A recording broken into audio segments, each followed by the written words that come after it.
hard at work, so we'll continue to update you throughout the night. Jeff and Susie, back to you. Yeah, it looks like lots of devastation behind you there, Erica. You were just speaking about someone who actually left the area and evacuated, but have you met any of those folks who chose to stay behind tonight?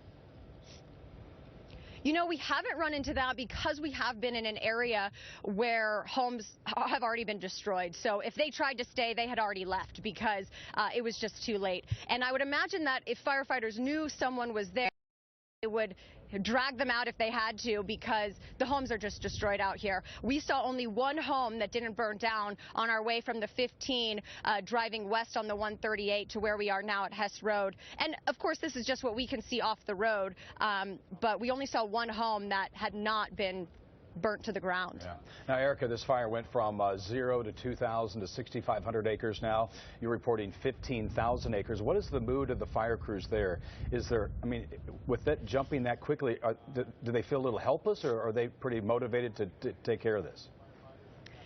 I think they're motivated. I mean, we talked earlier, you saw at 6 o'clock, we talked with a firefighter who was injured and then went to go get back out on the fire line. I mean, I think he's saying that personnel is strapped right now. We have to help them out, and there's so many homes to protect that they want to do their part. They want to attack this fire as much as possible, but right now it is 0% containment. And actually, the spokesman, let's see if we can bring him in and ask what they are doing now. Eric, are you able to talk with us briefly? You know what? And he can also tell us what he knows about the Summit Inn that we were talking earlier. This is Eric Sherwin with San Bernardino County Fire. What's the mood right now of firefighters? We don't see that many in this area because it's already burned through. What are they doing right now? Right now, you do have, within these pockets, we still have some engines in here on structure defense for some of the structures that did survive the first onslaught of the fire front.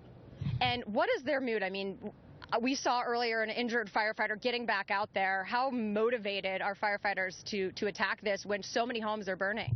Again, we're trying to get resources into these places so we can minimize that loss and protect the structures to the best of our ability. We have an entire structure defense group that's up on the other side of this ridge that's in the Baldy Mesa area as well. And I know they've been wanting to really hammer home the evacuation areas and make sure people do leave if they have to. Do you want to briefly go over those specific areas? Right, and unfortunately, the size of this fire and the canyons it affected, we have mandatory evacuations in numerous different areas. The mandatory evacuations affect the entire area, or Lytle Creek, the entire community of Wrightwood. Up here on the northwest side of the fire, up in the high desert, mandatory evacuations north of Highway 138, south of Phelan Road, east of Sheep Creek, and west of Caliente. Are you having problems with people leaving these areas? We are asking people do get out early while you can still do it safely. This fire is aggressive. We're seeing some very erratic fire behavior. Get out so that we can focus on working on this fire versus rescuing citizens. Thank you so much, Eric Sherwin with San Bernardino County Fire. You heard it from him. There's still a lot to do tonight.